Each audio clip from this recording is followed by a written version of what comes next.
All right, so I guess, do you want to get started on the actual show? Right, we do a show, you know. Oh, we do? This is a song about Alice. I've gotten Oh, is that Alice's restaurant? Wow. Were you seriously quoting, what is it, Guthrie? Arlo Guthrie, is that right? We all did music podcasts in like the last week, didn't we? A week or two. You did one too, John? Yeah, no, everyone's doing it. So, all right, let's do some follow-up. John, why don't you tell us about LLVMIR? Last week, got so long ago, whenever it was, we talked about LLVM-IR, which also known as bitcode in its sort of binary representation, and whether or not that helps Apple to be able to move any of their platforms to different CPU architectures in the future. We basically decided that it doesn't help or hurt, that it is an orthogonal concern, mostly having to do with taking advantage of new instructions and new processors, being able to remove instructions from processors when they're no longer needed, all without asking developers to re-upload new binary versions of their applications and recompile them for new architectures and stuff. So a bunch of people sent me good links. Someone sent me, I forgot who this was, unfortunately, a 2011, I think it's a Usenet post, or no, a mailing list post from Dan Goman at Apple. Presumably he works on the LLVM team, or did at least in 2011.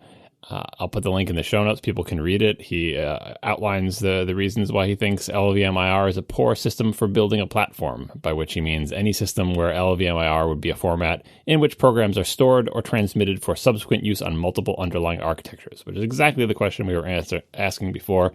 Again, this is 2011. Things may have changed, but in general, he says, like, if you're going to make some kind of a multi-CPU architecture intermediary form, LLVM-IR would not be it. And he lists the reasons. Someone named Jacob Stokelin Olsen, hope I got that right, sent us an email with some more good information about what is platform-specific about bitcode. What is it that makes bitcode not portable? He says one of the biggest sources of bitcode differences is the target ABI, meaning application binary interface. Clang generates functions that are able to call C functions compiled by other compilers by following the ABI for that platform. That's basically what an ABI is, like, so that everything doesn't have to be compiled by the same compiler. You could compile with one compiler or have a compiled library or whatever. I can call you, you can call back into me. Like, we all know how we're going to call each other's functions. It's the ABI defines how function arguments and return values are laid out in memory or registers. Like, you put your address here and the return value is going to be in this register. That's the ABI. Everyone has to agree on that, or you can't call into other code. And one of the requirements for bitcode and for any of Apple's compiler stuff is that you have to be able to compile code, and it has to be able to call functions that were compiled with another compiler, even if it's just an earlier version of the same compiler. Otherwise, every time a new OS came out that was compiled with a new compiler, everyone would have to recompile their apps if the ABI changed. It doesn't, and so this is a sort of hard and fast requirement of what Apple does with its compilers. Jacob goes on, in general, the Clang front end is using a combination of LLVM types and argument flags to get the code generator to generate the correct function calling sequence. It knows how the code generator for selected target architecture behaves. He says you can even get different bit code when using different ABIs on the same instruction set architecture. So even on a single chip, you could have multiple ABIs defined, and you get different bit code if you target different ABIs. He ends here by saying it would be possible to create LLVM-IR that can be compiled on multiple CPU architectures only by giving up on the ability to call native functions compiled with other compilers. You could define a virtual ABI that specifies the layouts, the struct layouts, and how C function calls are mapped to LLVM-IR. This is essentially what Google's PNACL, the Portable Native Client project, does. It works since the code only has to run inside Chrome Sandbox and calling functions provided by Chrome. So lots of theoretical possibilities, but in the practical real world of what Apple uses its compilers for, bitcode and LLVM-IR are not the answer to portability across platforms. Okay, then. And why don't you tell us about what Chris Latner has been saying lately? This is some info from Kai Shin, who says, Chris Latner was asked a question. These are all paraphrases. Was asked a question. I'm assuming this is a WWDC. He didn't say. Any plans to write Swift in Swift? We talked about self-hosting last week. Self-hosting turns out to be the right definition. I just failed to read the Wikipedia page correctly. Anyway, and what he said was, what Chris Latner said was, his goal is to make the best language for writing consumer-facing software, not compilers. And he mentioned that if you started writing a compiler in Swift, it would end up being a great language for writing low-level code, but inadequate for writing iOS and Mac apps, which is kind of like the politically correct answer. For self-hosting, I thought it would be neat. It's kind of a shame that the people who are actually writing Swift are spending their whole day writing C++. Wouldn't they love to use this new language they've invented to do their work as well? And I got a lot of replies like this. It's like, no, I asked Chris Latner that, and he says if we did that, then just, Swift would be a really good language for writing compilers, and that's not what they're making. They're trying to make a really good language for writing iOS and Mac apps, which technically, according to Swift's mission statement in the Apple book published on the topic, they're trying to make a language that spans the range. Compilers would be in that range. I think it would prove the language can do that type of task. But anyway, luckily we live in the age of Twitter and the new age of the open Apple, not the one from the Apple II keyboard. Nice. Yeah. Chris Latner replied on Twitter to a thread involving this, and he said, we'll put links to his tweets, many of us would love to rewrite the Swift compiler at Swift. It would crash a lot less and be a lot more joyful for us. That said, we have a ton of higher priorities that affect users of Swift. Poor compiler hackers would just have to suffer for now. So the cobbler's children have no shoes, or whatever that expression is. So contrary to the many tales of Chris Latner saying, I'm sure he did say this, that, if we wrote our compiler in Swift, if that's what we were using sort of to dog food our language, we would end up making a language that's really good at writing compilers, which is true if they did it to the exclusion of everything else. But in the grand scheme of things, Chris Latner says many of us would love to write the compiler in Swift. Like, of course they would like. They're making this new language. Of course they like the language. Of course they like to use it in their work, but it is not really a high priority. Their main priority, of course, is making it a great language for write iOS and Mac apps, because that's the most important part of Swift.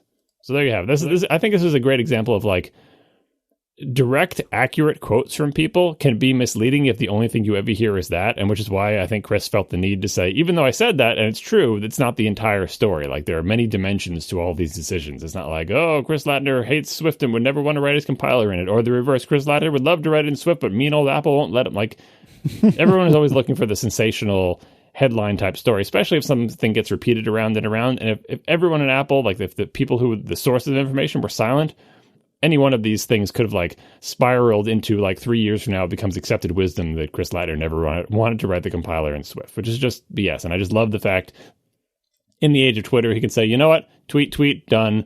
I have now sort of like adjusted the record to more accurately represent the complex, nuanced position that I have. And you can do that in 2 tweets, right? Combined with all the things he apparently said to people at WWDC. Yeah, it is yet another example of a whole new Apple PR world, which is exciting. Final bit of follow-up. Why don't you tell us about trim support? I think it was also last episode where we talked about Trim Force, the little command that will let you enable trim on your SSDs, even though Apple doesn't want to, and it has that big scary warning that says, you can enable it, but if you lose data, don't blame us. So 10.10.4 is out now. It has this thing in it, I believe. I upgraded at work. I didn't upgrade at home yet. I didn't look for the command, but I'm assuming it's there. And the last show I said, I'm not going to use it until I have problems. And I had said something like, I know probably people have the same SSD as me and they have trim enabled and everything is fine, but I don't want to be the guinea pig. And I'm not going to take the risk until I have problems. And a bunch of people sent me links to a couple of stories that describe some of the hard drives, whatever the hell you call them, some of the solid state drives that do have problems with the trim command. That if you enable trim on them, they accidentally erase the wrong blocks of data and just destroy your data for you. And on that list of drives that may or may not have this problem, according to various people's stories, is my drive. Oh, lovely. And so I'm very glad that I didn't enable trim, and now I'm probably not going to enable trim.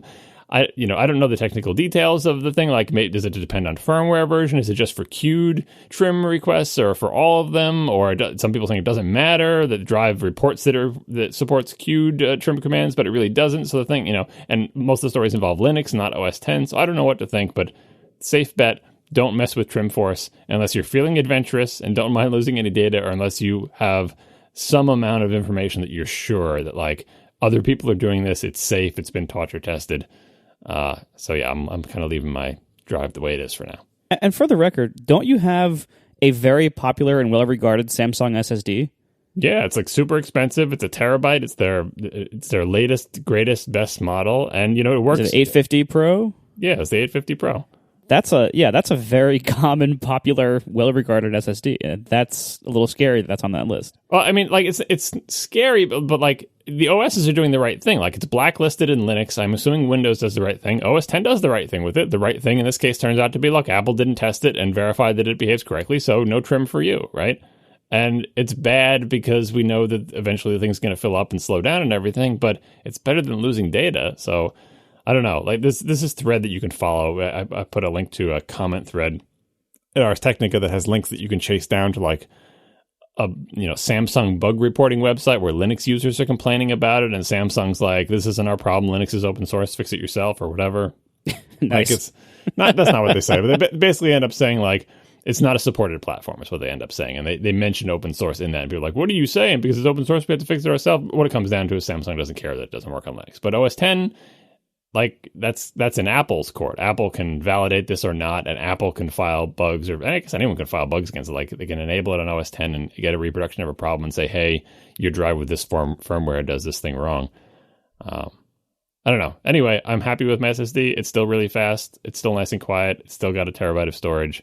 As far as I'm aware, it has not corrupted my data yet. So far, so good. Please correct me if I'm wrong on this. Wasn't the whole point of the more advanced SSD controller, starting with the SandForce thing forever ago, wasn't the whole point of that to kind of like use different tricks, like different leveling techniques and everything, to keep drive performance pretty good even without trim support? All those things are true, that they're trying to make performance better by doing tricks, but you need to have trim, because that episode we talked about trim, when the operating system deletes a file, it doesn't go and overwrite every block with zeros, or it doesn't tell the SSD that all those blocks are gone. It just updates like a single little piece of information in its file system metadata structure that says, you know what, this area that was previously taken is now free. So it updates a bitmap thing and an HFS plus or some other metadata and some other. And the only thing that gets written to the disk, as far as the disk mechanism is concerned, it sees write to this area of the disk. And that area of the disk is the metadata area. It's not actually touching the data of the file. It just says, oh, I received a write to this metadata area. The disk has no idea what that write is. It just says that's write to address 123. It has no idea what's in address 123. It has no idea that address 123 is the thing that tells you that these blocks are allocated. It doesn't know where those blocks are. It doesn't understand the file system. It's just a big, block addressable storage device. The SSD mechanism has no way to know, oh, by the file system writing that piece of information, what that means is all these blocks belonging to this 1 gig file are now technically free, and I should feel free to reuse them for any other writes that get sent to me. It doesn't know that. It's just like, if it sees a write come in, it says, where can I put this data? Where can I put this data? It doesn't think it can put it where that 1 gig file was, because the only write that got sent was the, hey, write to address 123 with these numbers. It doesn't know those numbers mean that 1 gig of space has now been freed up. That's what the trim command is for, to send it to say, by the way, the file system, the operating system would say, write to this area of the disk to note that this file is gone now, and also send the disk controller a command to free up, to mark all of these blocks of data as you can use those again if a subsequent write comes in. So there's literally no way that the drive can know. It's a different layer of the storage hierarchy that the drive can know that. So inevitably, without trim, no matter what tricks you do, everything will fill up, which will mean every single write also involves clearing out some area first. Our first sponsor this week is Cards Against Humanity. And they asked us not to read a sponsor read, and instead sent John another toaster to review. Syracuse are talking about toasters, more exciting than a roller coaster. Will it fit on his countertop? I hope the reviews never stop. John, what is the toaster this week? This week's toaster is another one from Black & Decker, model T01322SBD. This thing is a 2-knob, fairly small toaster. I remember we had the 3-knob Black & Decker early on, and it was kind of like middle of the road. This 2-knob thing does most of the bad things that have been discussed previously in all other toasters, right? It's a nice tour of things that are wrong with toaster ovens. So wow, so you liked it. Yeah, so it's got 2 knobs, one of which is a timer knob that you have to repeatedly turn to a precise angle for consistent toasting. That's a common flaw. The other knob also has to be in the right mode. So still have to make sure 2 knobs are adjusted to the right thing to make it toast anything. You got to make sure the top one's on toast, because if you just turn the bottom one, oh, I forgot to turn the top one, it was on bake, and I'm slowly making my bread warm instead of toasting it.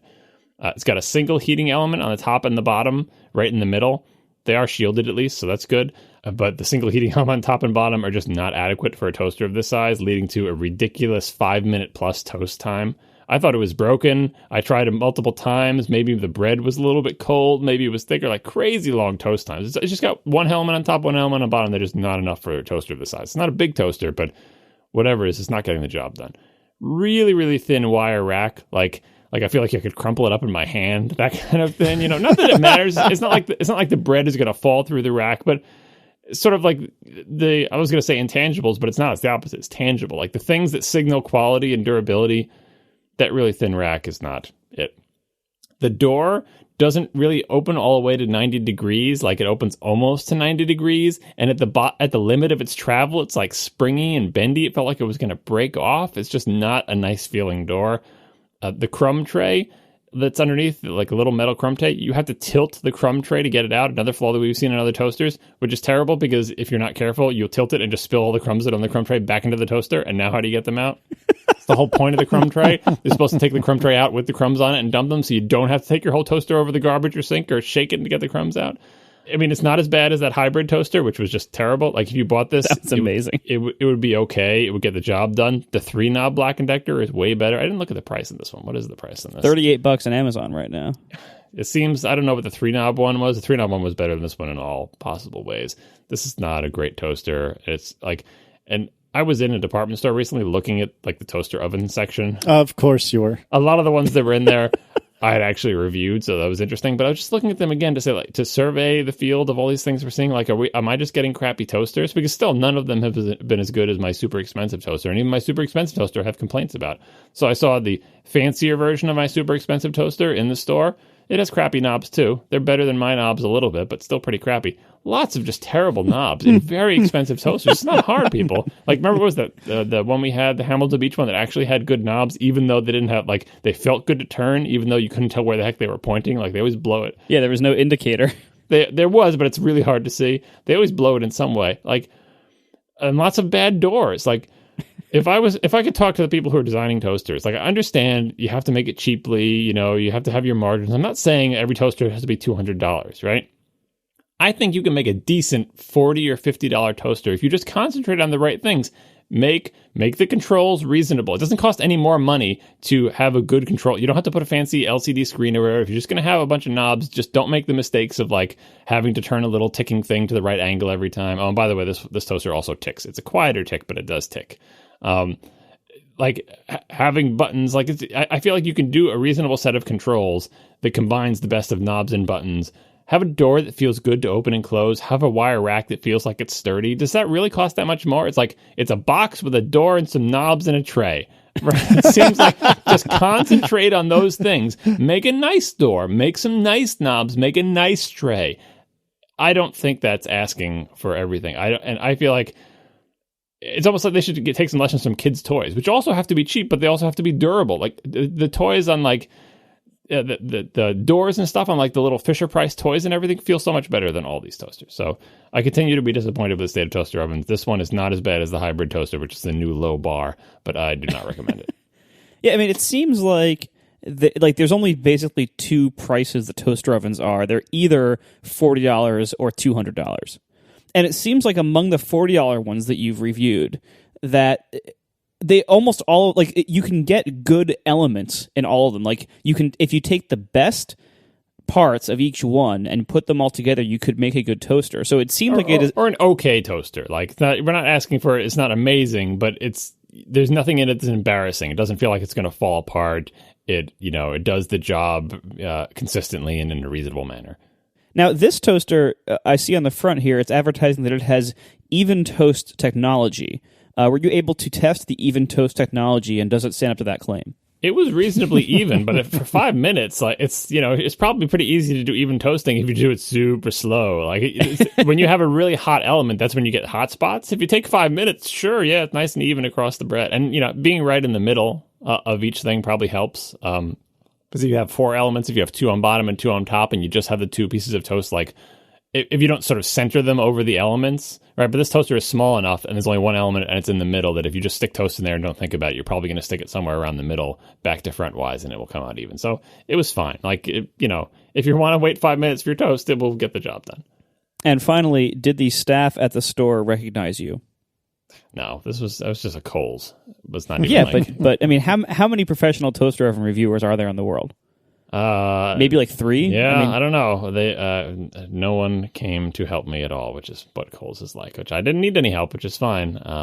You mentioned the 2 price ranges, like $40 and $200. the other thing that kills me is the $200 ones don't feel like $200 appliances. Again, if you had to make a metal box with a door and knobs and you gave me $200 to do it, I would make damn sure that the doors are better. Like, the doors have little rubber stops in them. They open and close in a reasonable way, except for the door on my actual toaster, which still springs closed and tries to burn you. But like I said, I think that is just my particular model, my particular unit, and not all of this model, because everyone else I ask who has this toaster, they say, no, my door stays open fine. But anyway, the doors are better, but the knobs, they're just, and maybe it's just the Breville ones. How can you make such a terrible knob? It feels like a snap-together plastic model from the 80s. The knobs are just barely hanging on there. They feel terrible to turn. They're wobbly. Like, on the fancy one, they made them like fake chrome, like shiny, again, like a snap-together model, like when you have the chrome finished wheels on your snap-together model car. Like, they're shiny plastic. For $250, I'm not saying you have to give me a metal knob, but give me a knob that at least feels good to turn and doesn't wobble in my hand. Well, this is like what you've identified here is like, this applies to so many different categories of things, where, like, well, thanks a lot to Cards Against Humanity for sponsoring our show once again. So what this way applies, to get out of the ad. Yeah. So, well, because I'm going to run over the time that I allot for the ads now. So.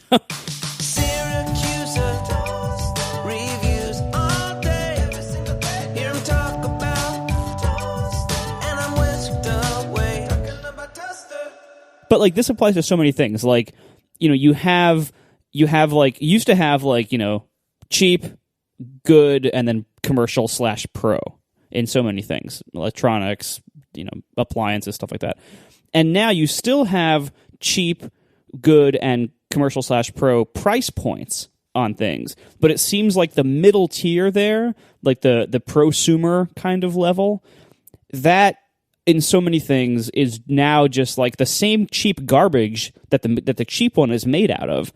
Doesn't last any longer, isn't of much higher quality, just has like more bells and whistles on it. But it's still a cheap quality thing that you're just paying $200 for. And I think toaster ovens in particular, like the original Hypocritical episode about this was titled Worse and More Diverse, because like there are so many more toasters in all different shapes and sizes, but all of them are crappier. And I don't think that's true across the board. The great example is like, any Japanese car, Honda, Toyota cars, the knobs and stuff in those feel great compared to toaster knobs. Like, they're not as nice as obviously BMW or Lexus or Mercedes controls, but they are really, really good. They put every toaster to shame. And you can get that in a Honda Fit for like $15,000, like the cheapest car you can get.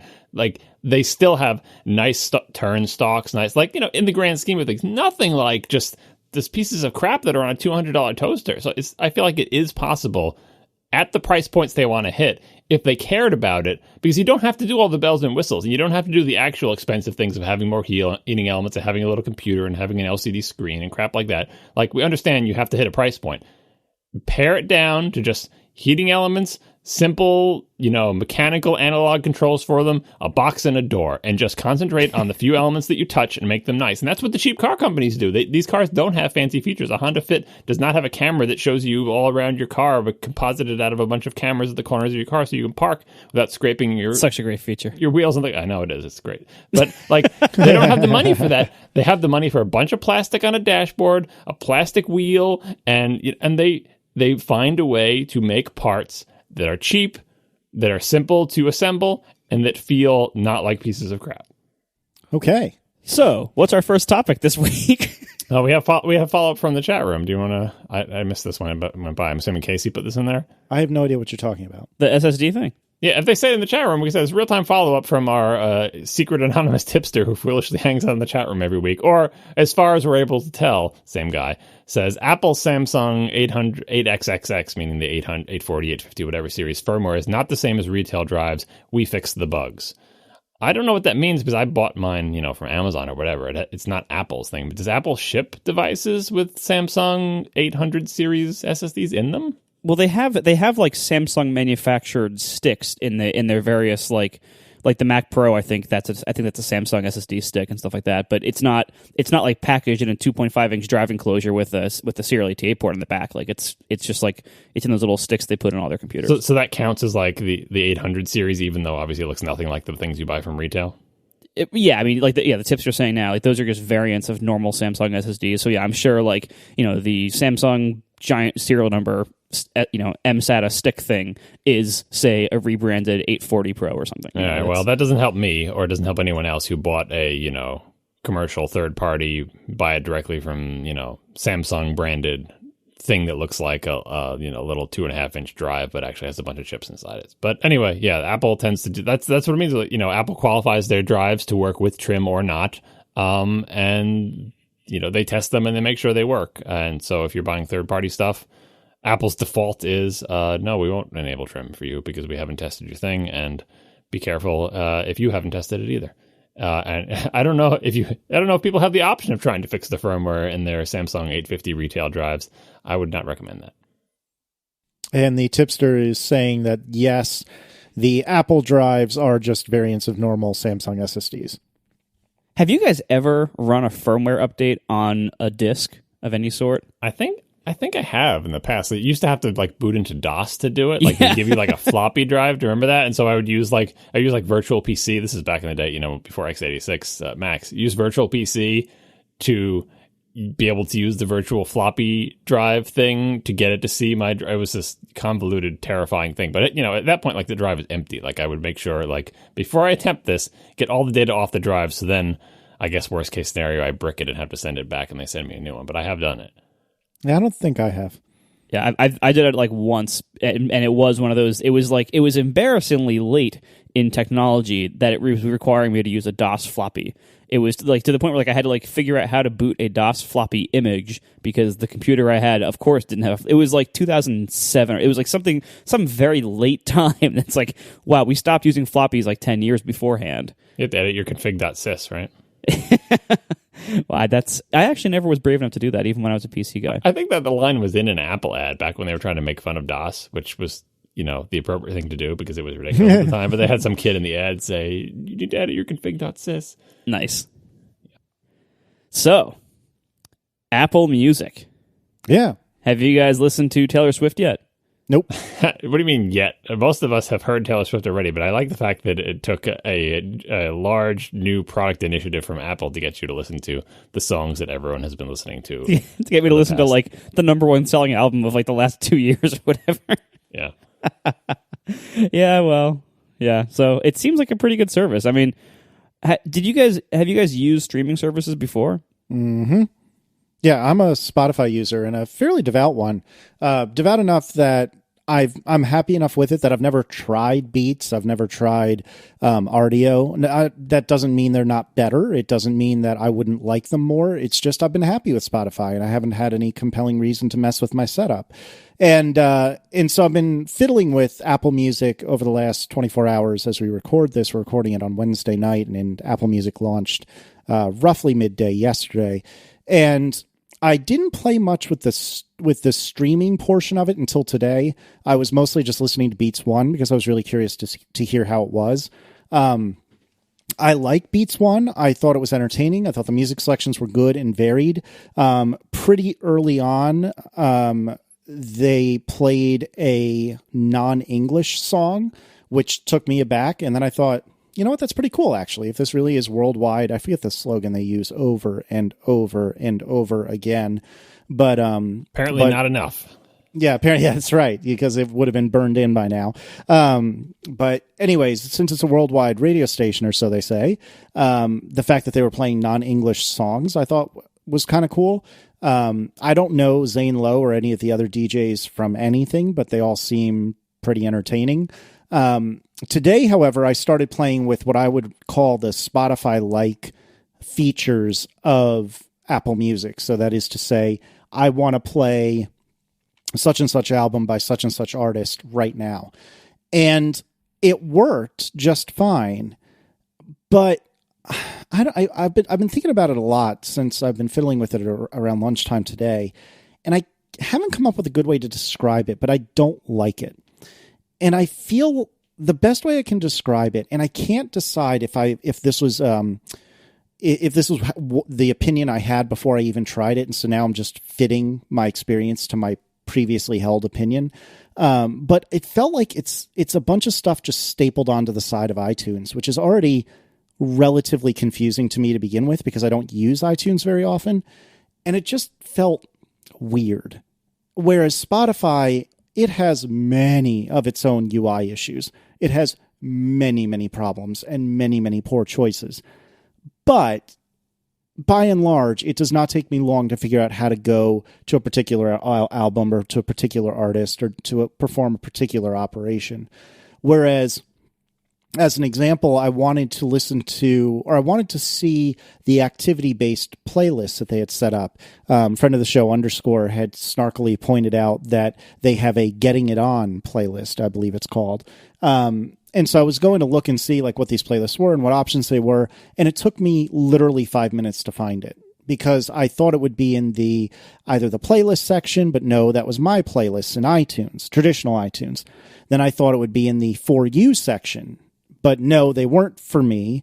And so I went looking in every section except the section that it was in, which was, I think, new. Because clearly all these playlists should be in the new section.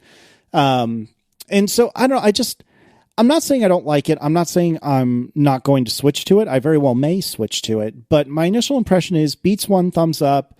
Apple Music as a streaming on-demand service, thumb to the side. Haven't really decided yet. When Apple did Photos recently, I felt like they kind of wiped the slate clean of all of their past efforts. Like they had accumulated a lot of history with Aperture and iPhoto, and clearly they're like, all right, do over, start over from scratch. Let's bring only what we need with us and give it a sort of a migration path. And same thing with like the photo streams. They kind of kept those on, but they get reconceptualized a little bit in the new service with and the iCloud photo library. Like it was their chance to put a big reset button, right? And Apple Music product naming wise looks like, all that crap we were doing with iTunes and iTunes Match and this, that, and the other thing. This is, Apple Music. Let's reset, new name. We're just going to start over. But as Casey just pointed out, they didn't. What they did was took the existing mess, which involves iTunes and a bunch of other crap, and added more stuff to it. Like even iTunes Match is still around and is confusingly different. We should put this link in the show notes. Serenity had a good article today explaining, do I need iTunes Match if I have Apple Music? Do you just want one or the other? Are there differences? What are those differences?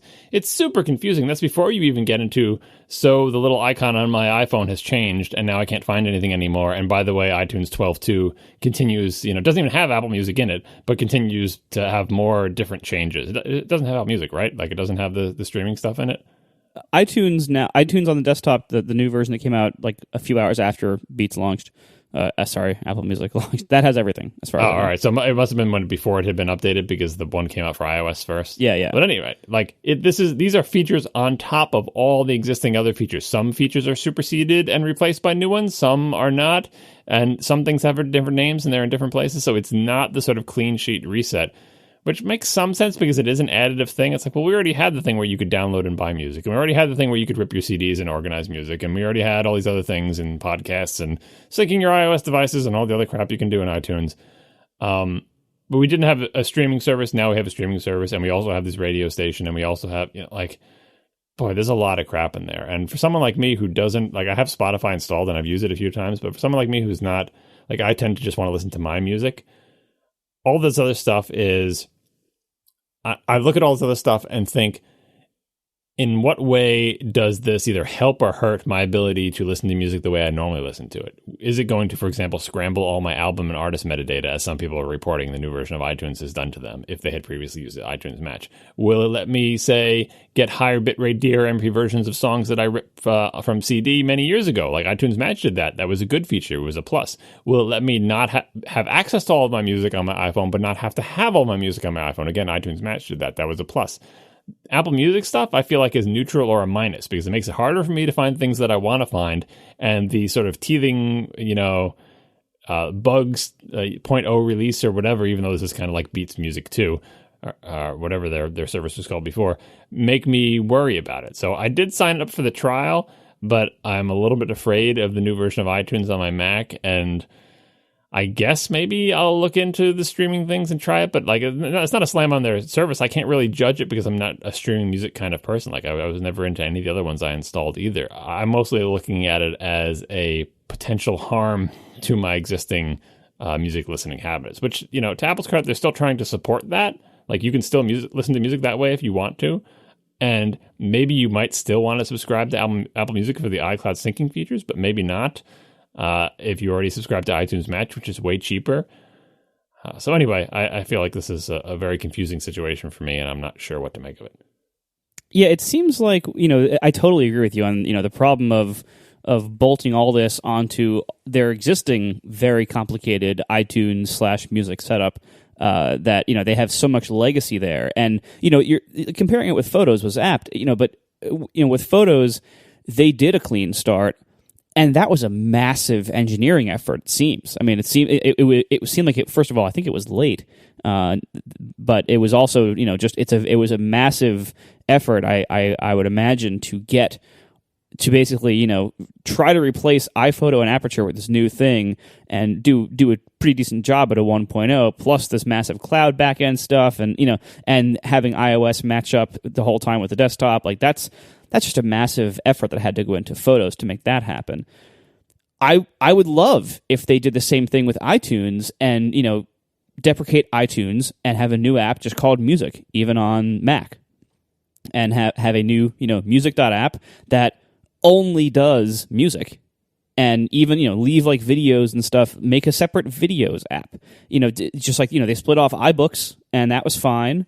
They even now kicked audiobooks out of the music on iOS and left that in the iBooks app now. They can do the same thing on Mac. Basically slowly divest iTunes of the things that it does that aren't music. And fold iTunes Match into it. Like the right. fact that iTunes Match still exists, there should be one new thing that encompasses... The functionality is fine, but there should be one new thing with various different price points and features. It should supersede iTunes Match. In the same way that photo streams still exist in the new Photos things, but they're reconceptualized as a share section of iPhoto. So if you had existing ones, they're there and you can make new ones, but it's it's under a new umbrella, a new name, a new pricing structure. There's just one thing you have to know about, not 7 layers of legacy things that you have to know about and understand how they interact. Right. That's how it should be presented and conceptualized. And like you said, the implementation-wise, if you're going to try to conceptualize it as that, you also have to get it out of the app that you use to sync your iPod Shuffle or whatever. Exactly. And I think that's the main problem is they have all this massive legacy stuff that iTunes still has to do. There's still nothing else that can do a lot of these roles. And yes, you have iOS devices that can set themselves up now without a computer and never be synced to iTunes at all, but there's still a lot of people who do sync it to iTunes or who do use iTunes to manage their iOS devices, and B, there's all those devices they keep selling called iPods that still need iTunes. So it's there's still, and granted, they're not selling a ton of iPods, but they are still selling them, and they might be getting new colors in a couple of weeks or whatever. It doesn't...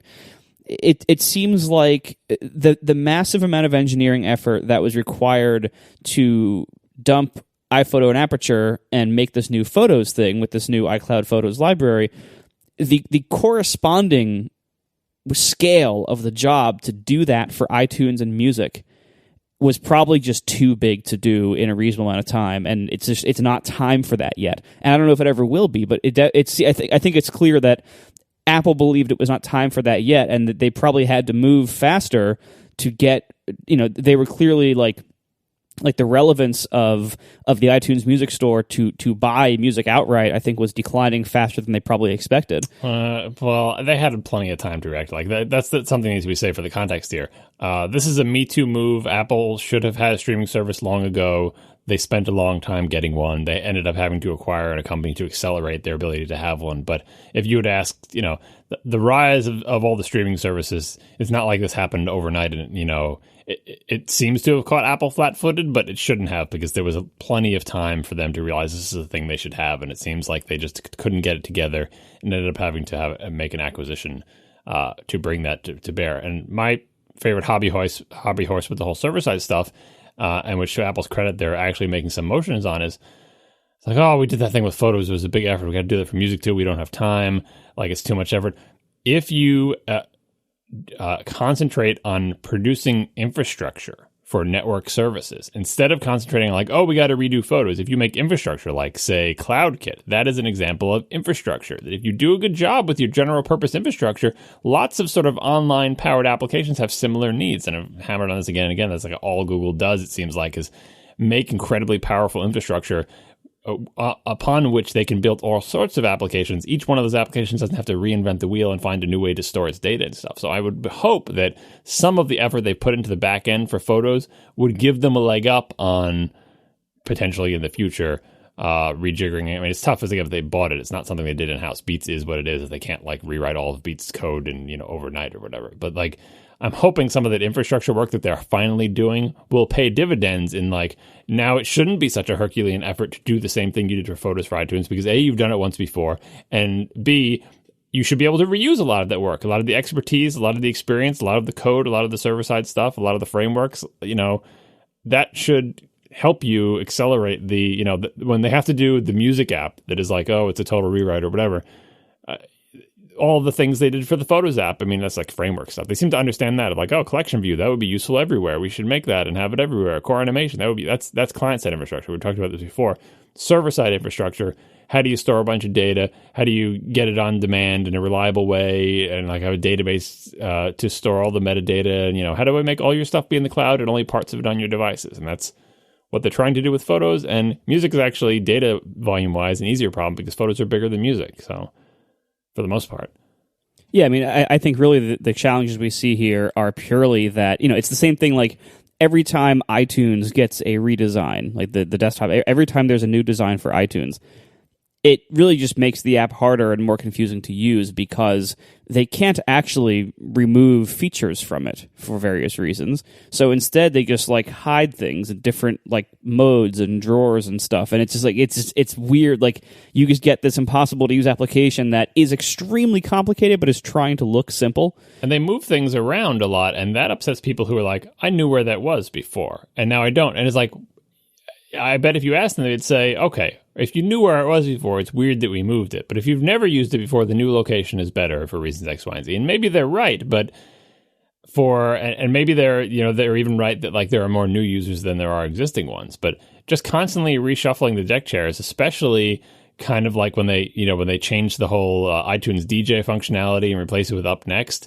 Not only did people know how the iTunes DJ functionality worked, but it was around long enough that people were like, kind of get into a groove with it. They have kind of like a workflow of how they play music at parties or whatever involving iTunes DJ or whatever that feature was called. And then it was replaced with Up Next.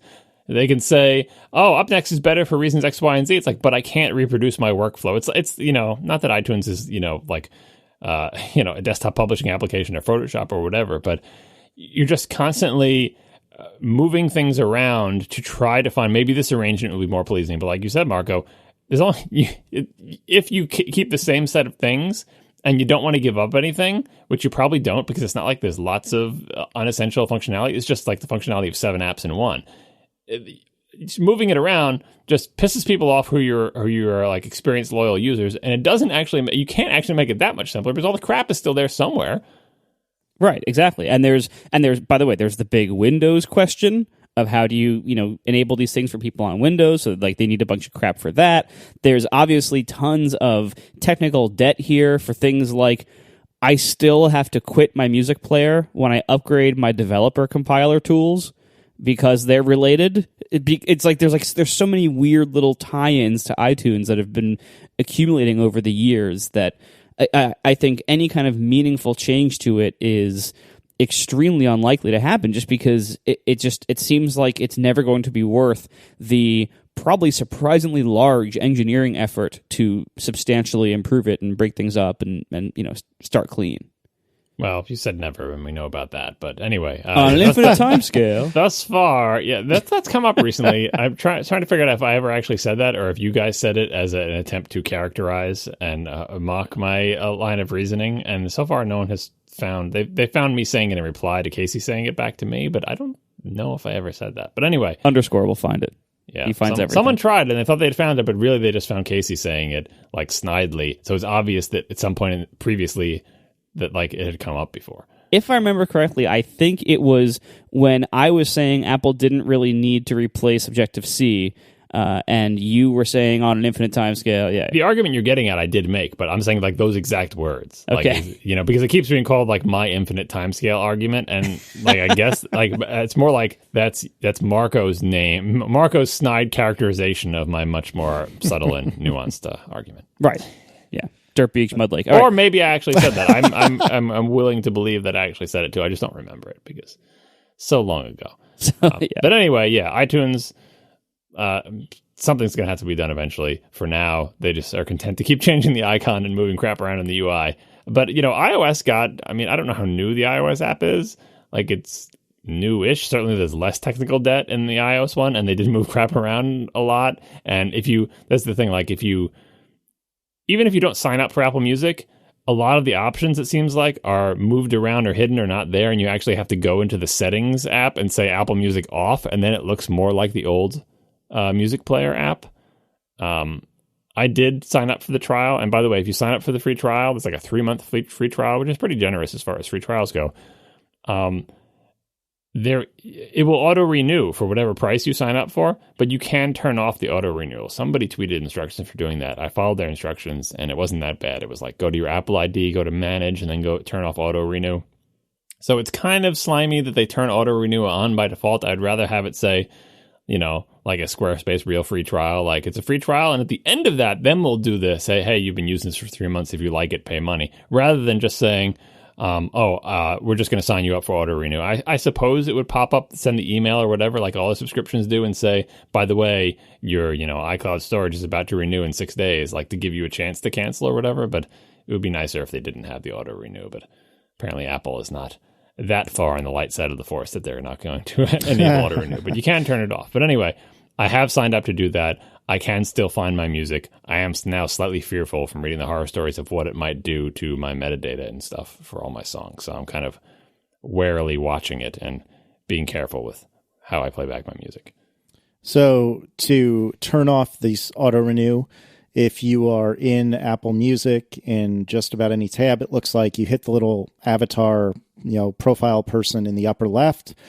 And then there's a button for a row for View Apple ID. And then in there's a subscription section. There's a Manage button.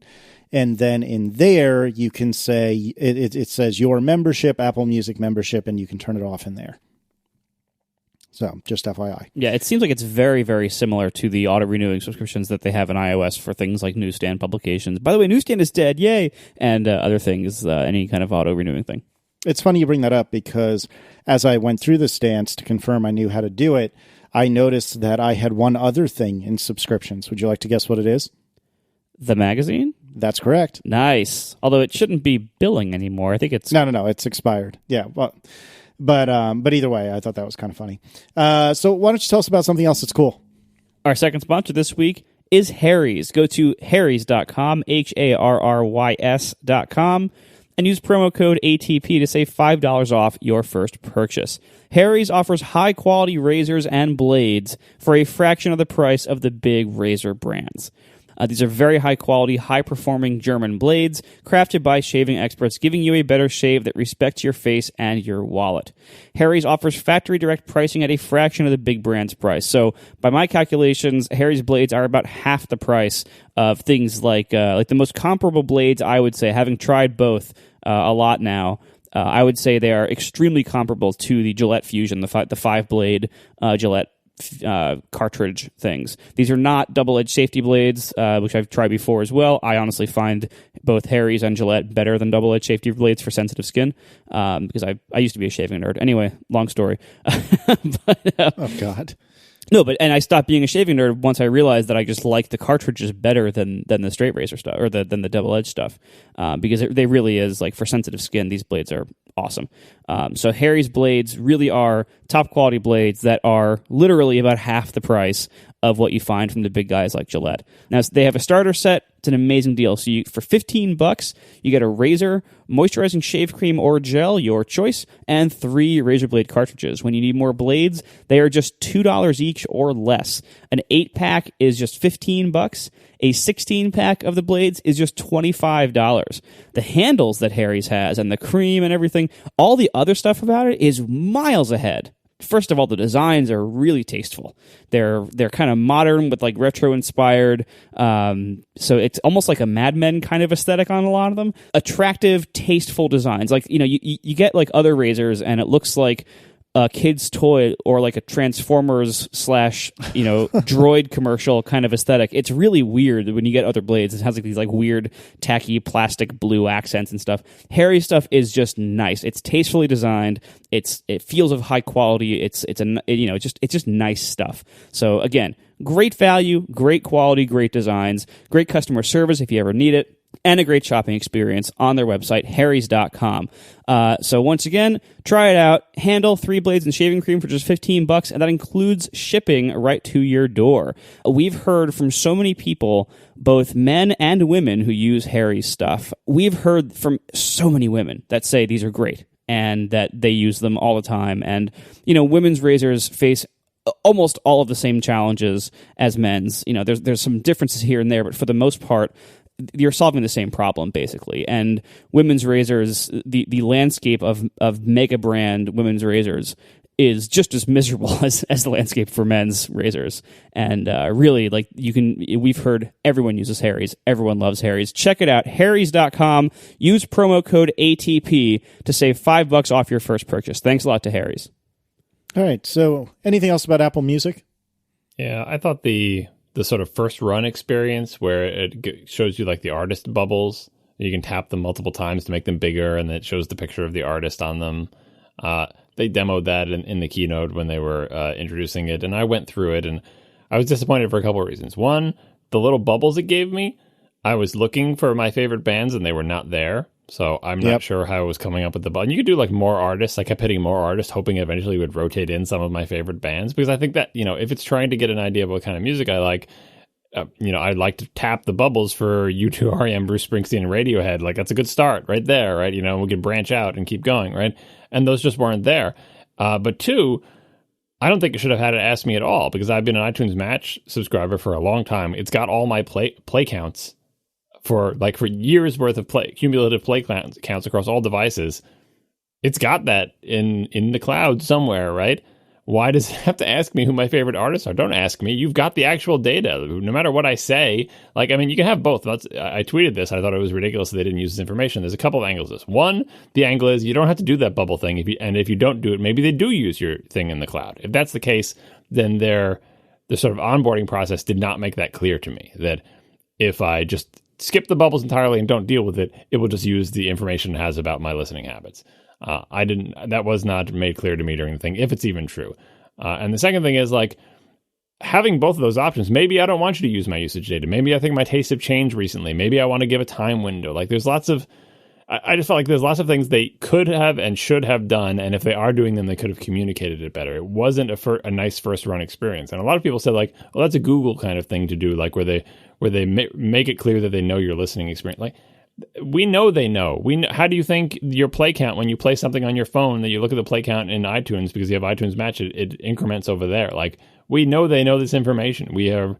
That's how iTunes Match works, right? And even if it wasn't in the cloud, even if it was just on your device, even on a given device, you have at least a couple of weeks or months of years of play count data, depending on how long you've had the device. So even if you stayed on device, you could still look up that information. And I would have liked the onboarding process to say, we do or do not know something about your habits, either because you just got this phone, you never subscribe to iTunes Match, you don't listen through iTunes, you listen to Spotify. Let it tell the person how much it thinks it knows about your habits, and say, would you like us to use what we know of your habits over the X number of months, or the X number of, some way of presenting to them to say, this is how much we know about you. Do you want us to use that information to do your recommendations? Or do you want to pick new things? And then go through the bubbles process, and then have the bubbles process be a little bit nicer about, guessing which artist it wants to put in the mix. Maybe it's just go by your age. That would be, I don't know what kind of algorithms they use, but age would probably give them a good start, right? Maybe they don't have that demographic information either, but I don't know how it's coming up with the bubbles, but whatever algorithm it was using, the bubbles were not matching up with me. It was bands that I had not heard of that were probably bands that the youngsters like.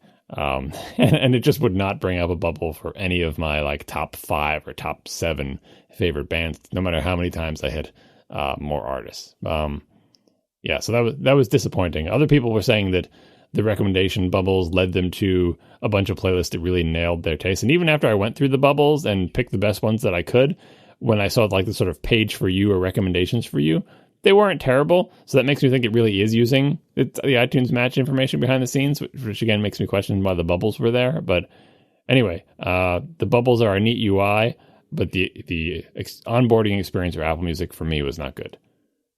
So real-time follow-up, sort of, kind of.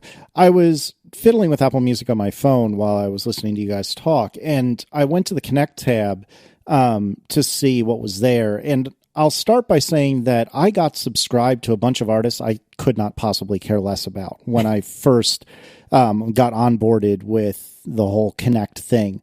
That said, I went through and unselected most of them, kept the ones I liked, and then selected a couple others that I really enjoy. And so if I were to pick my favorite band right now, and this has been the case for a few years, and I've mentioned it, I think, before, it's this band called Mute Math. And so I was scrolling through Connect, and the second item after a Dave Matthews entry is an entry from Mute Math, where apparently a local magazine from here in Richmond sat down with them either before or after the concert that Aaron and I went to that was a couple hours away from here. I think it was last month. And I had no idea this existed. I follow the entire band on Twitter. I follow the band's account on Twitter.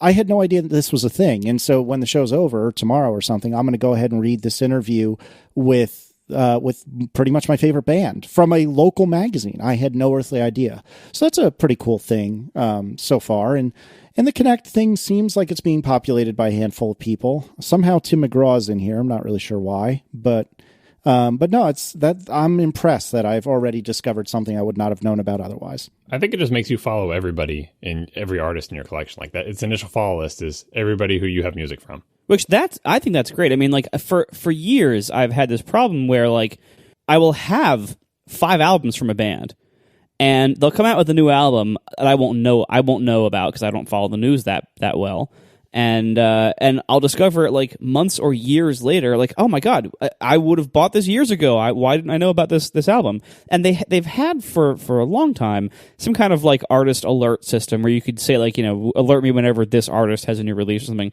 but you had to like manually enable that for everything. And it just seemed like the obvious choice would be like, just look at any music I have, any artist in my collection, especially any artist for which I own full albums. Just notify me whenever, just like, have some newsfeed area or some notification somewhere. Email me. You email me for all sorts of other garbage. Email me for like whenever any artist who I've bought music from in the past releases a new album. Do you think that's the right default? Any artist? Because I have tons of things that like I have 2 tracks by this artist, 1 track by this artist. Like I think it's okay to have that option because manually following all the artists in your thing would be tedious, but I'm not entirely sure that should be the default. Like I feel like most people have a handful of artists that they're really interested in new releases from, and a long tail of artists that they have 1 or 2 tracks from. Yep, I agree. Really, I don't know. Maybe I'm weird because I'm a full album kind of person, but I don't know. I don't know who some of these artists are. I'm going through it now. Maybe this is some tracks from my kids or whatever, but like the Secret Sisters, I don't even know who that is. Yeah, there definitely were entries that I did not know the artist, or maybe I had a single track from them from like back when I was in college or something like that. Yeah, and I'm not going to, I know who Toto is, but I'm not going to follow them. I'm not awaiting the new Toto album. That's going to be, you know what I mean? Unfollow. Yeah, I don't know. I didn't like the onboarding experience, which should sound familiar, but by and large, I didn't think it was, I don't think it's bad so far. So we'll see. I don't know. All right. Anything else on Apple Music?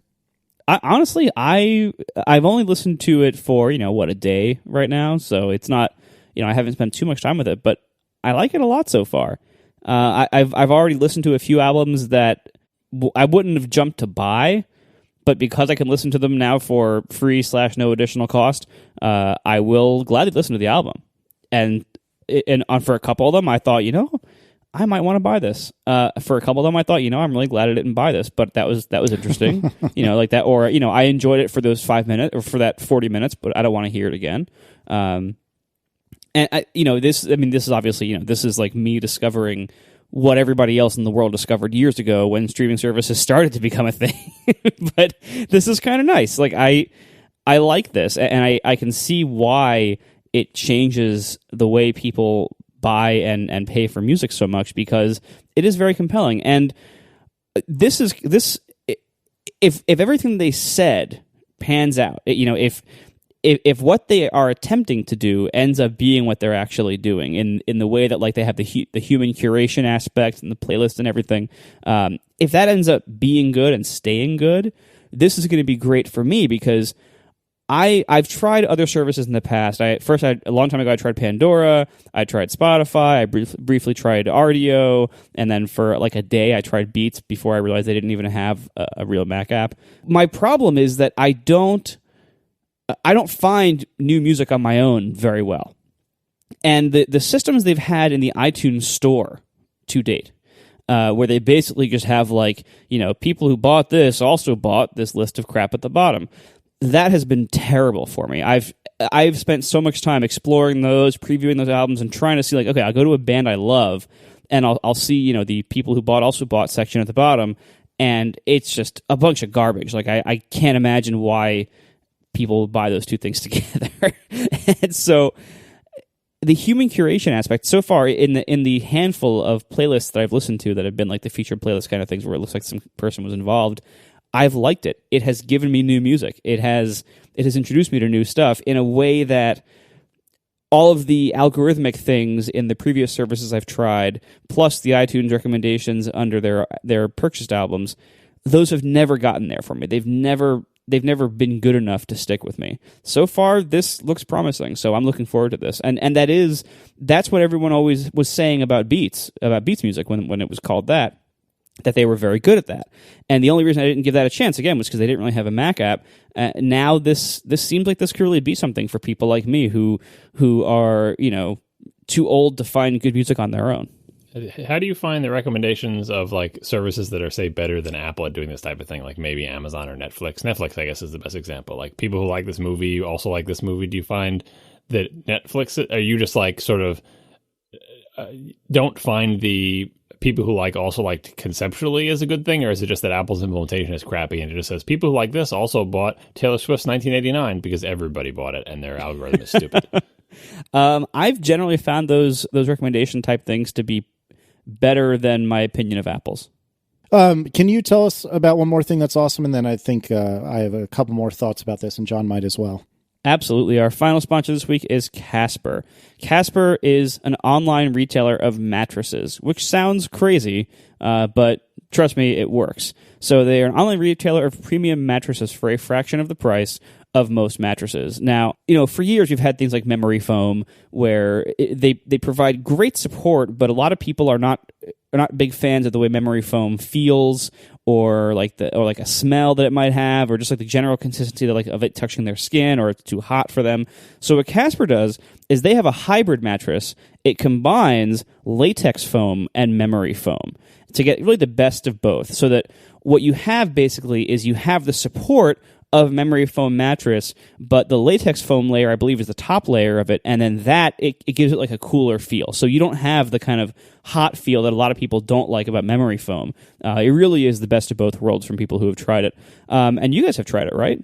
Yep, absolutely. Yeah, my parents were just visiting, and one of them slept on the Casper mattress we have in the guest room. And after they went back home, I got an email forwarded from my sister who was saying, "What was the name of that mattress that we slept on?" Because she's looking for them. So rave reviews from the parents coming over to sleep on them.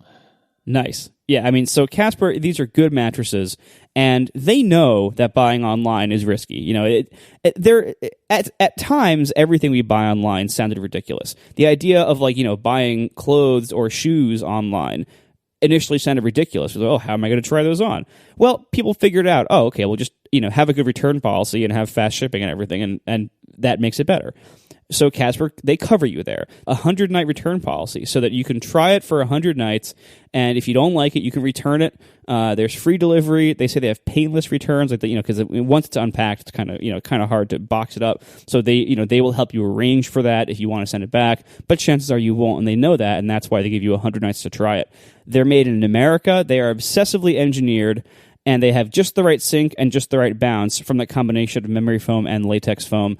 Better nights and brighter days. Now, the pricing of these mattresses is really incredible. It's shockingly fair. So, generally speaking, for a good mattress, a good memory foam style mattress, you're going to pay maybe $1,500 for a queen or a king.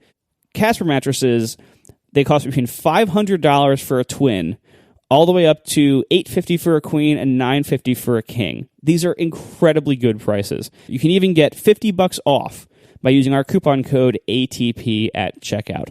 So check it out. Go to Casper.com/ATP. Use code ATP at checkout to get these obsessively engineered mattresses that are offered at shockingly fair prices. Thanks a lot to Casper for sponsoring the show for better nights and brighter days.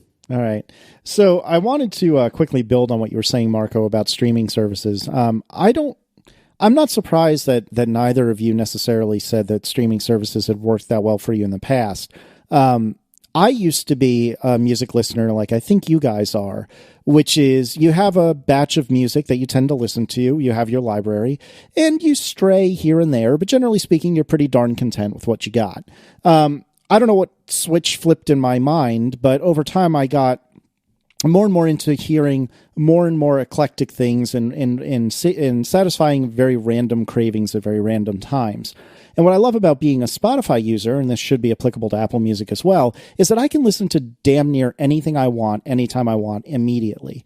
And that's what's so appealing to me about streaming services. I never even got that into Spotify in terms of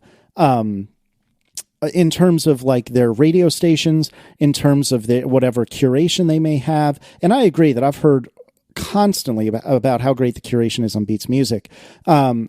And so I just loved being able to listen to anything, anytime. And Spotify also has some really great community features, particularly around playlists. So, for example, Aaron and myself have football season tickets to the University of Virginia, and we have a shared playlist with the guy that we go with that we will, any one of the three of us can just add songs to that playlist on Spotify, which works out really well. I have no earthly idea if that's possible on Apple Music.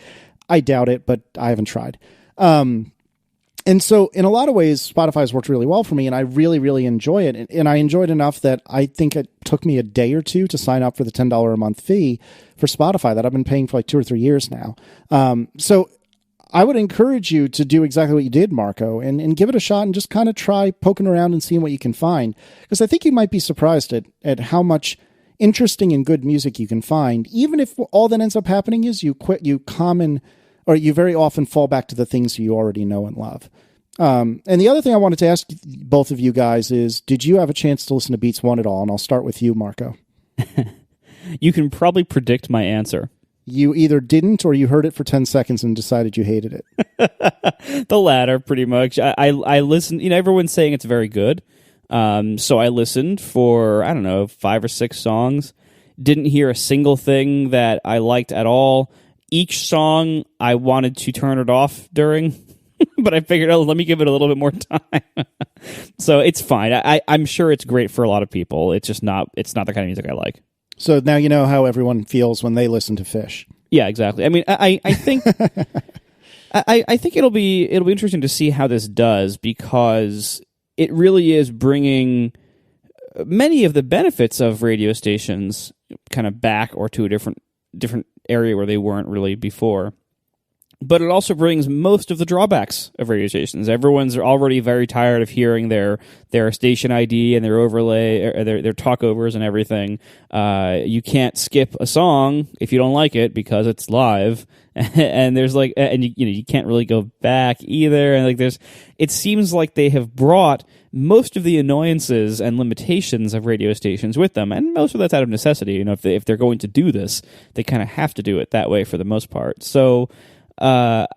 It seems like it is bringing into the modern age a format that it's almost like the skeuomorphism of radio. It's like they copied all of the limitations and annoyances along with the core of it, much of which is kind of inseparable.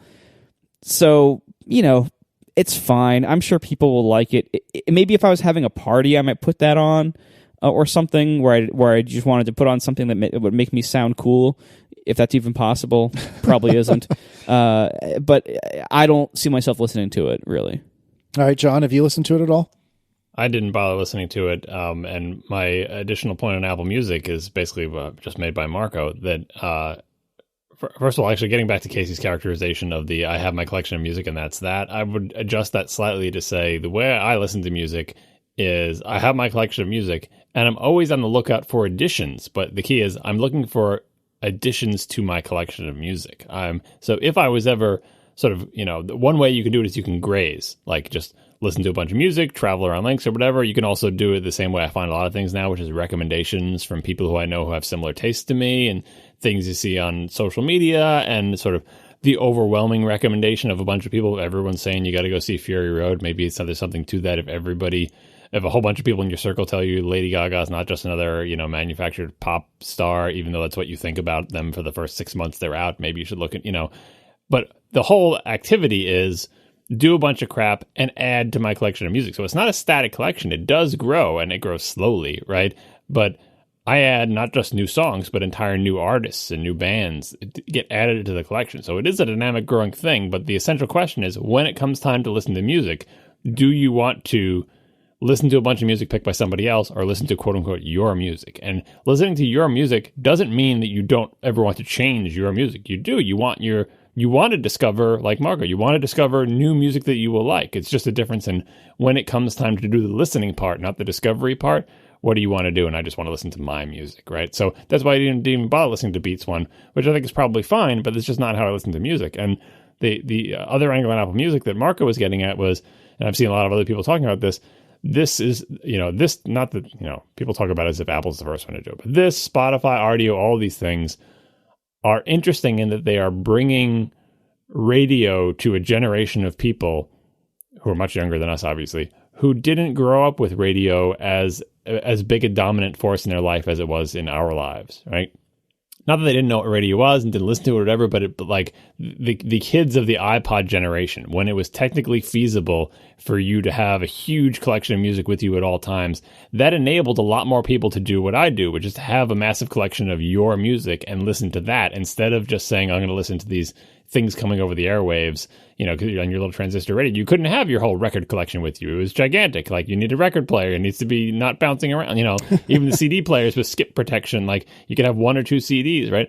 The people who grew up in the iPod era, this whole concept of someone else is going to pick a bunch of songs and play them to me live is something that they're familiar with tangentially, but it wasn't their primary interface to music. So there's some novelty to it, like the sort of the radio skeuomorphism. It's kind of retro, and it's also novel, and some people like that type of thing. Like, if your taste aligns well with the taste of the person who is programming that radio station, that can be good for you. And also, I'm hoping that these internet reincarnations of radio stations get rid of a lot of the crap that defined old radio stations in terms of the things that you were played had little to do with the taste of any individual person, whether that taste is good or bad, and much more to do with what record companies were pushing or possibly paying to be played. So I'm hoping it does away with that as well. But like Marco said, like, the iPod era for people who grew up with radio freed us from the tyranny of radio stations, because there's usually maybe only 4 or 5 radio stations that came in good at your house.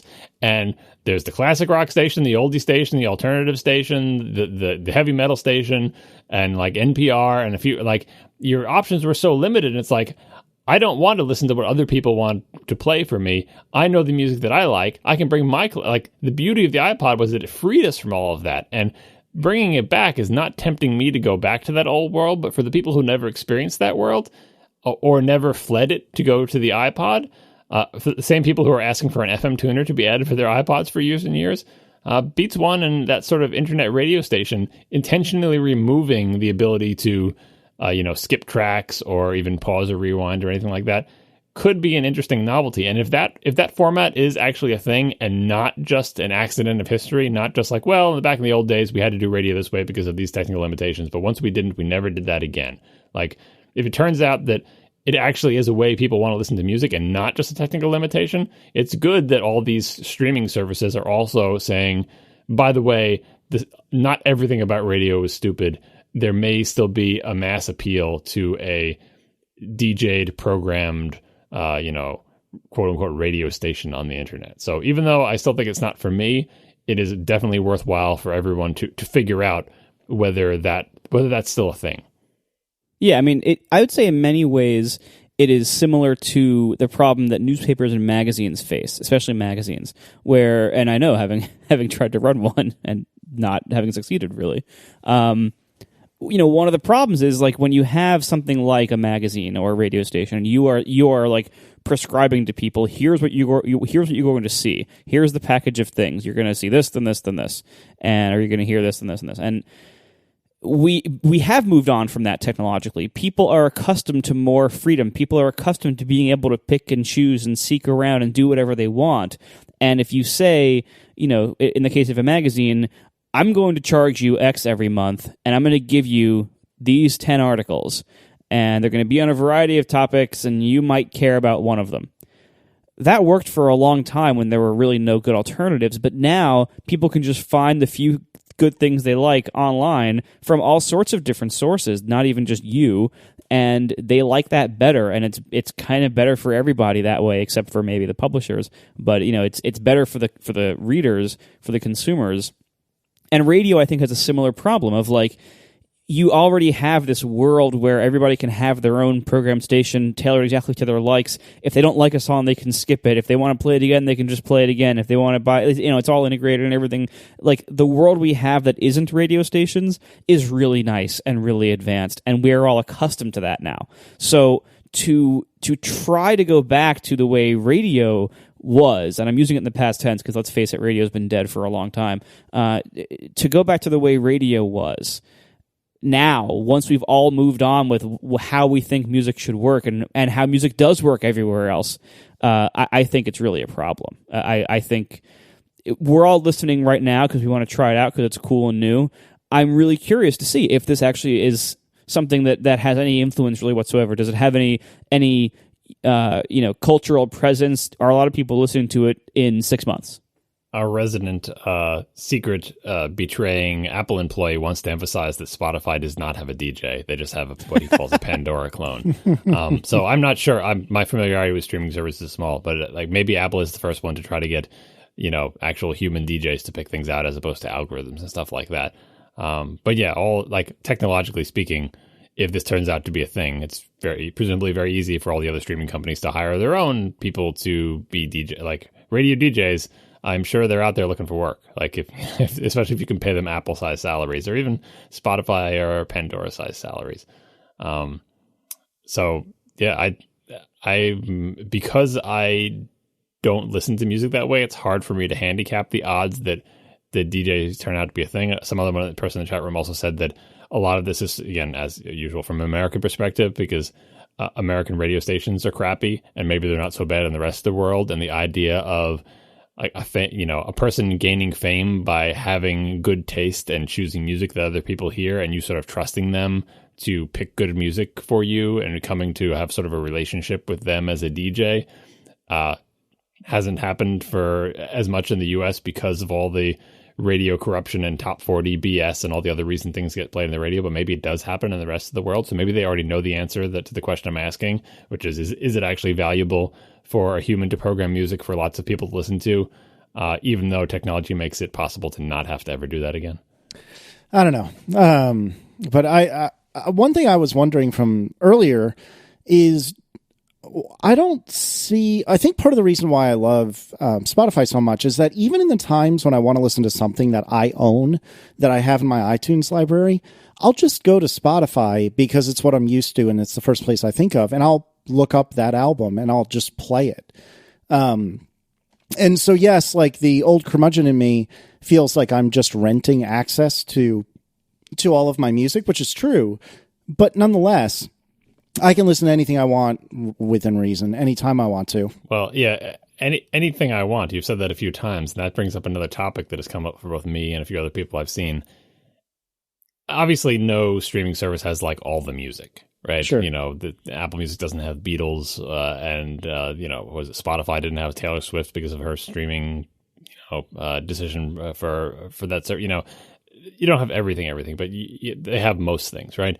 But for people with weird tastes, like if you're like Dan Morin and really like soundtracks, or if you're like me and you like basically illegal mashups or video game soundtracks. Nobody here has weird taste in music. Right. Well, I mean, Fish you think is weird, but Fish is going to be on the iTunes store. Not the ones I listen to.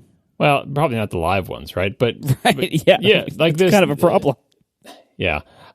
But yeah, like those things, the things I'm talking about, sometimes they're real albums. That sometimes they're imports from Japan, but a lot of these things I have on CD. Like they're not pirated anything. This is the official soundtrack for this game put out by the publisher of the game, and that's not going to be anywhere on their list of things. And maybe I wouldn't want someone to DJ video game music for me, just like only the best orchestral arrangements of Zelda songs. Like I don't know, maybe that's not enough for someone to DJ a channel of or whatever, but these things aren't even for sale in the plain old 99 cents per track iTunes store, let alone available on Apple Music. So being able to have access to sort of the world's music, the only place that's still true is if you Google for something with, in URL :MP3, and then you can basically you can find every video game soundtrack you want. But on Apple Music, the percentage of my music that is available for streaming on Apple Music, ignoring obviously like iTunes Match and the fact that Apple Music will upload my music, like all these things, it's not like I can't listen to my music. I have it. It will let me stream it. I can already do that with iTunes Match for, 25,000 songs a month or whatever the limit is, or a year or whatever. But the catalog of music really relies on you having musical tastes that are at least vaguely mainstream. As you start to wander into other realms, I can imagine, I don't know anything about this, but like classical music or opera, I don't know what their selection is like in that. Like, as you just start to wander away from popular music, for lack of a better term, it could be that Apple Music's overlap with your library is small enough that when you go, oh, I really want to hear the blah, blah, blah from blah, blah, blah, and if the blahs are a movie or a video game, Apple Music's like, I don't know what you're talking about, dude. And if you didn't previously upload that through iTunes Match and stream it back down or part of the My Music collection, no, you can't. Like, say I don't have something in my collection. Like, you know what? I have no music from Street Fighter in my collection, but right now I would like to hear, like, the most popular or famous Street Fighter themes. Street Fighter had music? Yeah. And if it's not there, like, then the one thing that I would think Apple Music is for, like Casey was saying, like, sometimes you just want to say, a song exists, I know the title, I know the artist, type. 2 seconds later, I'm listening to it. That's amazing when it works. When it doesn't, it shakes my faith in the utility of this service for me in any way. Because if I don't want to listen to things that are DJ'd, and I don't want to listen to random streaming things, I basically just want to listen to my music. The one utility you could have is, if there's just some song I think of that I haven't heard in years that I want to hear right now, just type it in and it's there. And if that works for me, even only 80% of the time, that makes me think, definitely not $7 a month or whatever they're charging. In general, you're right. It's worth pointing out that, like, if you have non-mainstream tastes like this, that these services are probably not going to help you discover a lot of new music in those areas, and that's worth considering. But for other roles, for the music that it does have, the fact that Apple's service is integrated with this uploads feature that they have, whether it's iTunes Match or whatever they're calling the new thing that's in music that basically does the same thing, that the fact that this is all integrated, that I think gives them a huge leg up on the other services. That, like, for me, it was always useless for me to try the other services because I would have, I would want to listen to normal people music sometimes and my Crazy Fish live shows at other times, and I'd have to keep bouncing between two different apps, and then I'm a picky jerk, and that would drive me crazy. Whereas Apple stuff, they basically built a streaming service into the app I was already stubbornly using for all my music listening. So that to me, and because it integrates all of my stuff with their stuff, that is very compelling. And I think, again, it's not. This is not going to be a mainstream need. I bet the majority of users of Apple Music are never going to use these upload features. But for the people who will use them, this sets Apple Music apart from every other service. I guess what I'm getting at with the catalog selection is that one of the advantages, one of the supposed and real, I think, advantages of the internet age is not only can we make, like, the world's music available to you at your fingertips, but yeah, we can add the video game crap. We can add, like, rights issues aside, but, like, again, the video game's the easiest because these are actual real press CDs officially from the companies that make the games. This is not illegal stuff or live recordings or anything of dubious origin. You don't have room for that in the record store. There's no shelf space, blah, blah, blah. But there is no shelf space on the internet. There's no shelf space in Apple Store, in the cloud, or whatever. Like, chase down that long tail. Put all that crap in there. Like, why not? Like that should be one of the advantages of this type of service, is that you can have a longer, not an infinite tail, but a longer tail than you could have when you had to put things, when you had to, put things on shelves in stores, because then you really had to make some hard choices. You have more runway. That should be it. Like I said, it certainly is the dream of just Googling. You can find any music anywhere. These streaming services, one of the advantages they should have among their many is now finally the tail can be longer. And I think it is. I think that obviously the iTunes Music Store has more music in it than any physical record store that probably ever existed. But I'm saying, keep chasing that down. Don't be content with what you have. Go full-fledged on, just start with like categories, movie soundtracks, video game soundtracks, like that's all official music that you can probably get from somebody. And if something's not there because only 5 people are interested in it, just,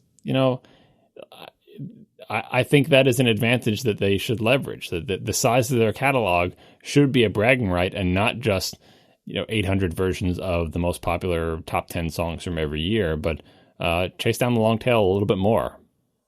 Well, and again, I think that's also an area where Apple has an advantage, that even though they have not done so well in streaming in the last few years, and they've fallen behind in their relevance in music in the last few years as a result, despite that, I think they are not only do they have like the right legacy, the right resources, and the right connections, but also now they have what appears to be what's probably going to be a very popular and successful music service for streaming now. I think Apple has the best chances of any of the players in this game of getting really good deals. Like, if the Beatles are ever going to be streamed anywhere, it's probably going to be Apple Music. Stuff like that. Like, Apple is really good at getting deals, generally speaking, for this kind of stuff. And they are going to, they're going to really, like, sit on everybody who they can't get until they can get them. And maybe that extends also to the long tail. I don't know. But I think if anybody has a chance, it's Apple. And if you are a long tail rights holder for something, and you are trying to see like which of these services do you want to submit your stuff to or get your stuff on, again, I think Apple's going to have a pretty strong presence there. I mean, they aren't the biggest streaming service right now, but in a few years they might be, and they're certainly always going to be a sizable one that people will think about when they're trying to figure out, as publishers or as indies, where do I put my stuff. So again, I'm pretty optimistic about Apple Music. I think, if anything, and I've seen only great things about it so far on Twitter and stuff. If anything, this all just highlights how clunky the presentation was, because it seems like it looks like it's a really good service and people really like it, and it has a lot of things that other services don't have. It's a shame that none of that came through really in the presentation, but it doesn't really matter now. You don't think? I think the presentation and the actual, like we talked about with the iTunes app and the music app, I think there are similar levels of confusion about them, because it is a very complicated thing that's difficult to explain. Like, there shouldn't be this many like FAQ articles and explainers about like what is Apple Music and what does it really give you and what do you get when you pay for it and how does it interact with iTunes Match and what does it do with your files. Like the confusion of like, well, if you just have Apple Music and it matches your track, it downloads a DRM version, but if you iTunes Match, it downloads a non-DRM version. But then if you enable iTunes Match while you still have Apple Music enabled, you can match against the things and get the non-DRM one and then not subscribe from like. It is actually pretty darn complicated. Like, I think what you're saying is the benefits are there. Like, they didn't do a good job of explaining what the benefits are, but I think the product offering and the touch points of like, how do I use Apple Music? How do I use it on my Mac? How do I use it on my iOS device? What do I get when I pay my money? How can I access the things that I got? That is just as muddled as the presentation. Underneath it all, once you start figuring out where everything is, the actual benefits of, now I can listen to music that I like or discover new music, that seems to be good. But I think like I said, with, it is not the clean sheet approach that Photos took conceptually or software wise. And that I think is actually a reflection of their poorly explained at that time, not finalized deal for all of their music with all their products. So I think there's work to do there. And I think it will slow adoption. It doesn't doom Apple Music to a ping-like death. Basically, you could say pretty much anything that Apple does with music, just because it's Apple doing it, has a very high chance of succeeding. Ping is the counterexample because that wasn't really about music, but like a music streaming service is a thing. Apple is not the inventor of that thing. They are late to the game. Because it is a thing, any streaming service that Apple does, they have to try pretty hard not to end up being a major player a couple of years down the road. So the complexity of this product offering and the weirdness of the presentation and the difficulty of really understanding what you're getting, I think will only potentially slow adoption. But in the end, streaming service is a thing that people want, and Apple has one. And if you actually find your way to start using it, it seems like people think it's pretty cool. So I would project reasonable success for this thing over the next few years, unless Apple really drops the ball somehow. All right. Thanks a lot to our 3 sponsors this week, Cards Against Humanity, Harry's, and Casper. And we will see you next week. Now the show is over. They didn't even mean to begin, 'cause it was accidental. Oh, it was accidental. John didn't do any research. Marco and Casey wouldn't let him, 'cause it was accidental. Oh, it was accidental. And you can find the show notes at atp.fm. And if you're into Twitter, you can follow them at CASEYLISS. So that's Casey Liss, MARCOARMENT,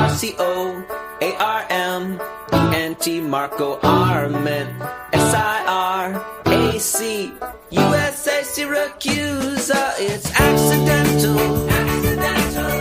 They didn't mean to. Accidental.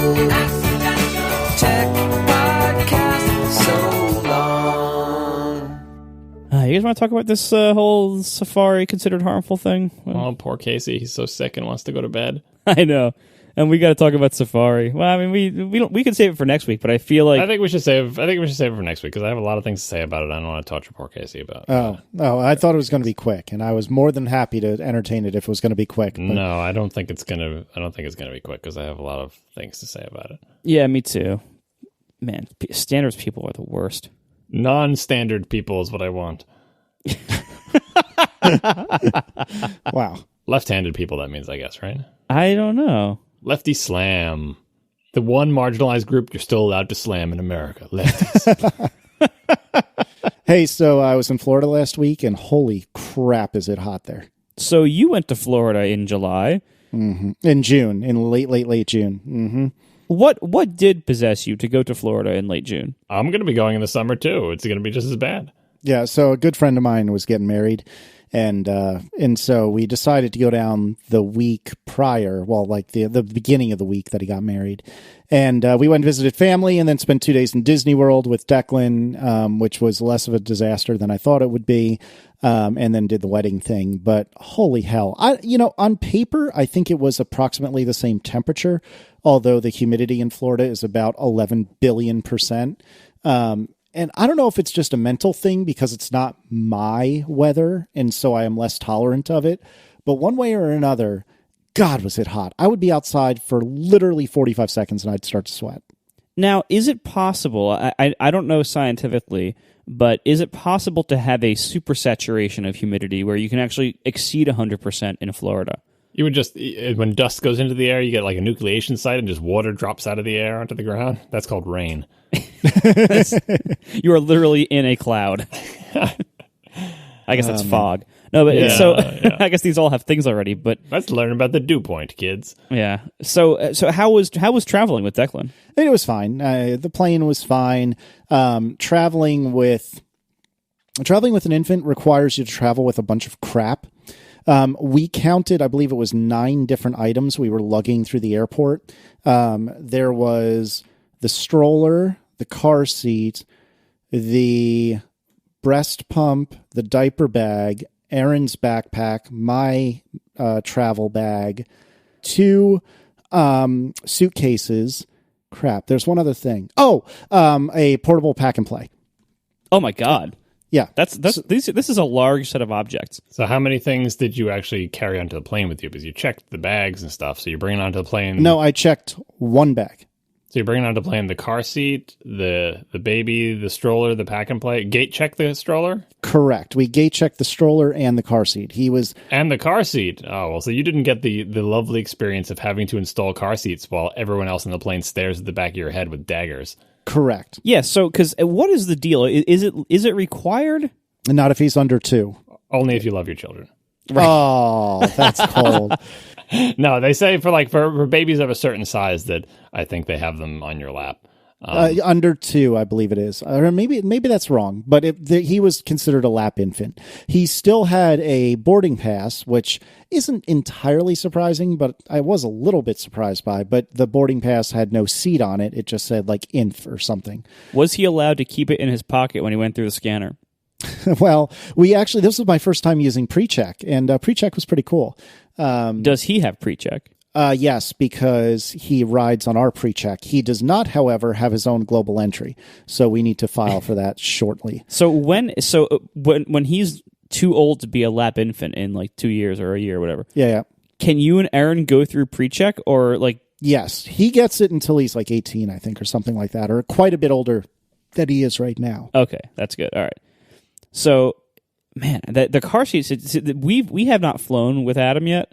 And one of the reasons why is that I heard on various, I believe it was Your Daily Lex's forever ago, Lex's accounts of traveling with kids in car seats on planes, and it just sounds awful. Oh, it's lots of fun. I think at one point we did two kids, 2 car seats. Maybe we never did 2. My wife will probably correct me, but anyway, the struggle of like car seat is big, it's heavy, whatever. Like the real problem is getting it installed in the seat with the airplane buckles and then getting it out again. The tip I will give you, I haven't listened to the episodes of turning this car around or that you're referencing, I'm assuming for Lex, but you know when they showed a little demo of like lift the flap and the little thing goes into, the car, how seat belts work on planes, right? Yeah. Mm-hmm. All right.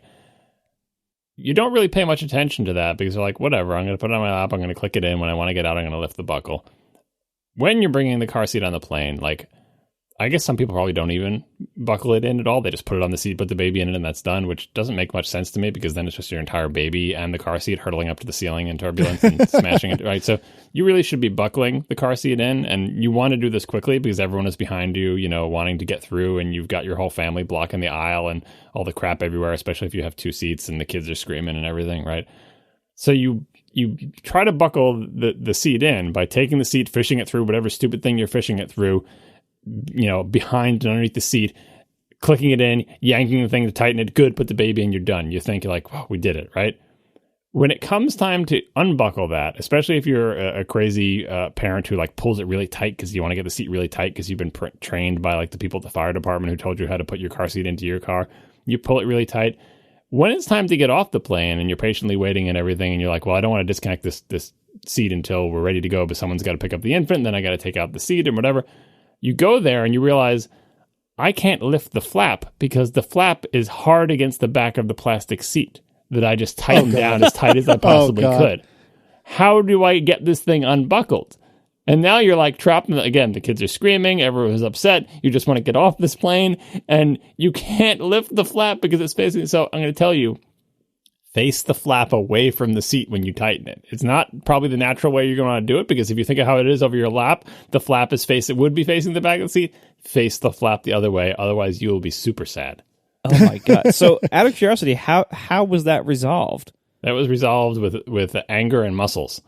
Because if you can imagine, you can pull the belt away from the seat and then like pull it away as hard as you can to try to make a gap and then shove your hand in there to push, but you got to lift the flap up. It's not coming off unless that flap goes up. So you basically have to, as hard as you tightened it, I hope you didn't tighten it as hard as you could because you have to have a little bit more leverage to like pull the strap away from the back of the seat and push that little lever up just enough the thing releases and, goes shooting out the side of the seat and probably puts a hole in the side of the plane as it springs out, and then you release the seat. And in my case, put it into a giant bag that goes on your back, like the old woman from Labyrinth, the movie that neither one of you has seen probably. Nope. Wait, with David Bowie, that one? Yeah, remember the junk lady? She's got a million things on her back. She starts putting on Jennifer Connelly's back too, so she'll become one of those hunched ladies. Well, anyway, when you have a car seat on your back and a rolling thing and a kid and all the other crap, you feel like that lady. But yeah, we did eventually get the seat off the plane, and I've done several airplane flights with car seats, and at no point was it easy. But a few tips and a little bit of experience can make it easier. Also, don't bring the baby because they scream all the time.